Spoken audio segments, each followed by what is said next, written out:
بریم که با این وسیله ها یه ژیله یلدایی زیبا بدوزیم.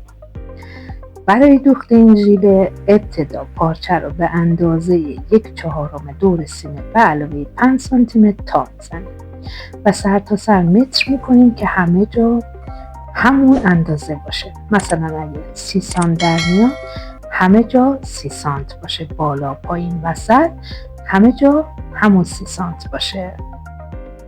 حتما از متر استفاده میکنیم و همه جا رو متر میکنیم، بالا پایین و وسط که همه جا یک اندازه باشه. بعد از این قسمت دولای باز به اندازه 8.5 سانتیمتر داخل شده و عقب رفته یقه رو علامت میزنیم. بعد به اندازه سرشونمون هر چقدر که بود علامت میزنیم، 3.5 شیبش میکنیم و این خط رو به اینجا وصل میکنیم. قد حلقه آستین رو 21 سانتیمتر میان پایین. این خط رو به 3 قسمت مساوی تقسیم میکنیم. از 1/3 پایین 2.5 میریم داخل. این خط رو به 2.5 وصل میکنیم و به 1/4 دور سینه به علاوه 5 سانتیمتر هلالش میکنیم. قسمت بازی یقه که به دلخواه هست، هر چقدر که میخوایم علامت میزنیم و این قسمت رو با قوس خطکش وصل میکنیم. پایین قسمت جلو لباس رو هم به این صورت هلالش میکنیم و بعد برش میزنیم.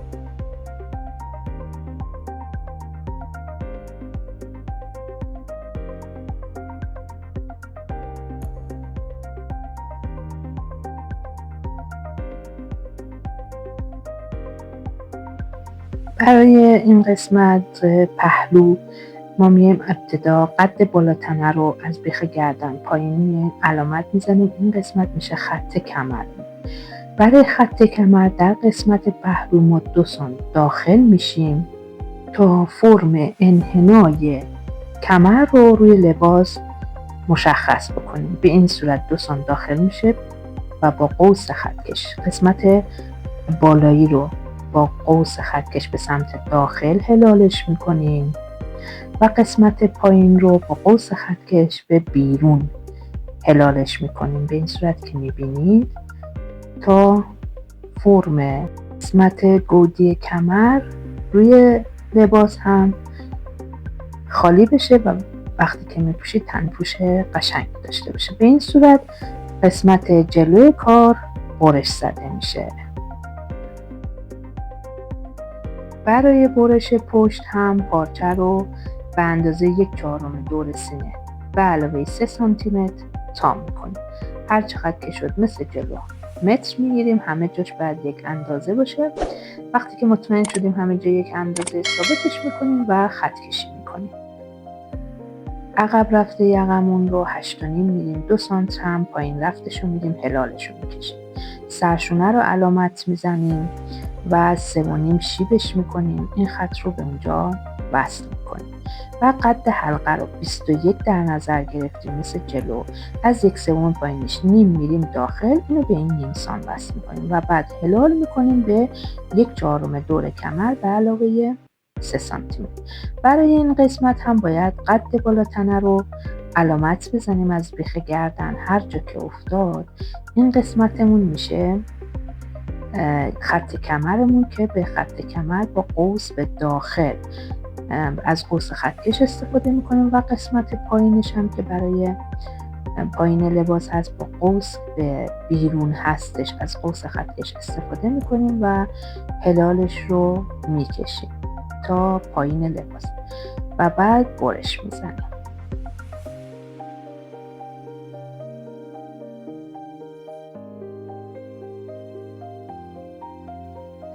بعد از اینکه برش زدیم قسمت پایین کار رو در پهلو حدود 2 سانتیمتر بالا رفته و به این صورت افتگیری رو انجام و بعد 2 تا پهلوی پشت و جلو رو کنار همدیگه قرار میدیم و خطش رو با همدیگه یکی میکنیم، خط پایین لباس رو. بعد از اینکه برشمون کامل شد به این صورت میایم 2 تا تکه جلو رو به صورتی که سمت روی پارچه به روی پارچه باشه به این صورت میذاریم روی تکه پشت، به این صورت روی هم قرار میدیم و قسمت سرشونه و درز پهلو رو با دوخت درشت چرخ میکنیم تا برای پرو آماده بشه پرو میکنین. از لحاظ تنگ گشادی یا حلقه اگر خوب بود و مشکلی نداشت بعد ادامه کار رو انجام.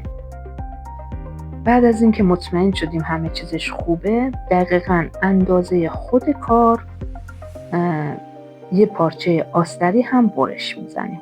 همه چیزش باید اندازه هم باشه، هم واسه جلو هم واسه پشت. تکه های آستری رو هم برش میدیم.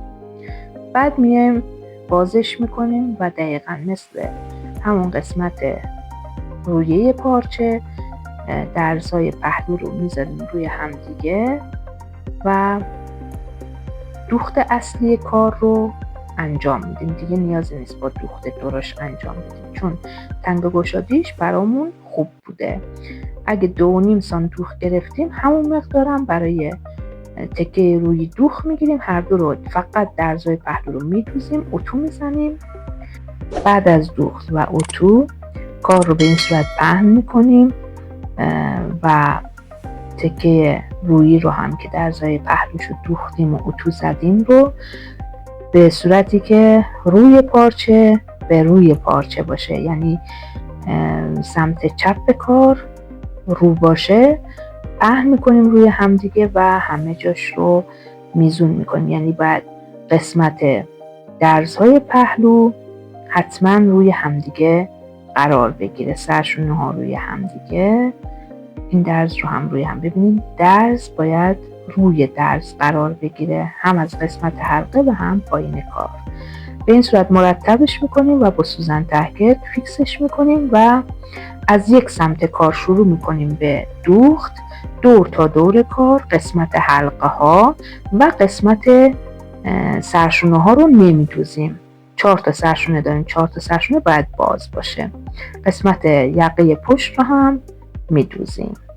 سوزن تهگرد میزنم که ثابت بشه که به راحتی بتونم زیر چرخ قرار بدم.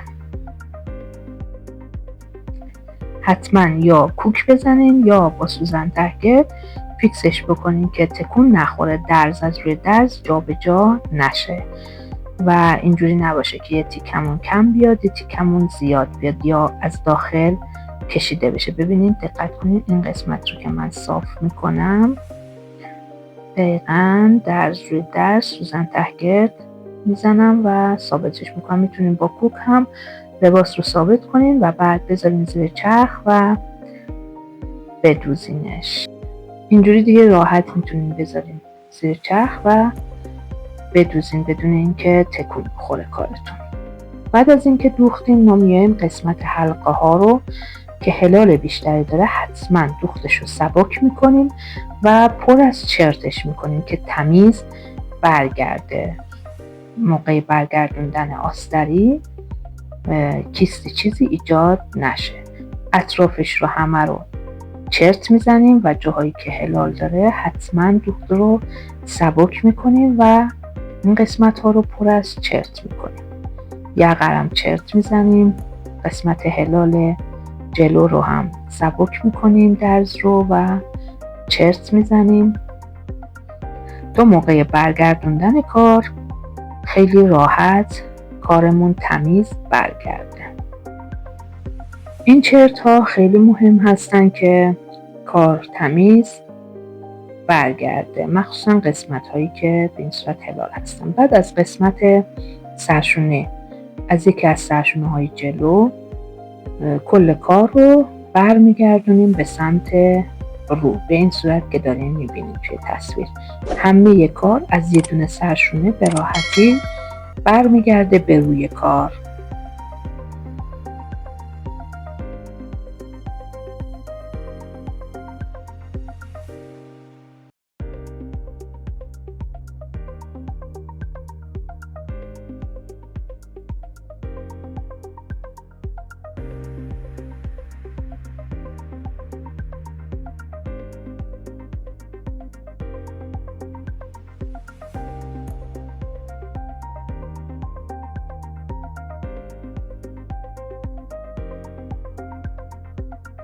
سعی میکنیم همه قسمت ها رو به راحتی برگردونیم و به این صورت قسمت یقه، سرشونه، حلقه ها، پایین کار همه رو مرتب میکنیم و از یک نخ و سوزن استفاده میکنیم تا اطرافشو کوک بزنیم تا تمیز درزمون مشخص بشه. درز باید از قسمت آستری دیده بشه ولی از قسمت روی کار هیچ درزی نباید ببینیم. به این صورت با انگشتمون درز رو لمس میکنیم تا بزنه بیرون و از قسمت روی کار هیچ درزی دیده نشه.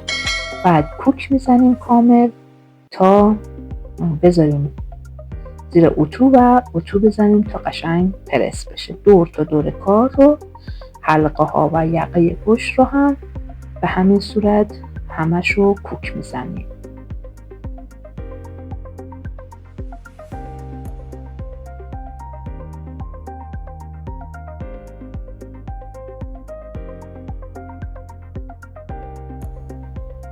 پشت گردن لباس رو هم کوک میزنیم به همون روش و میریم برای اتو.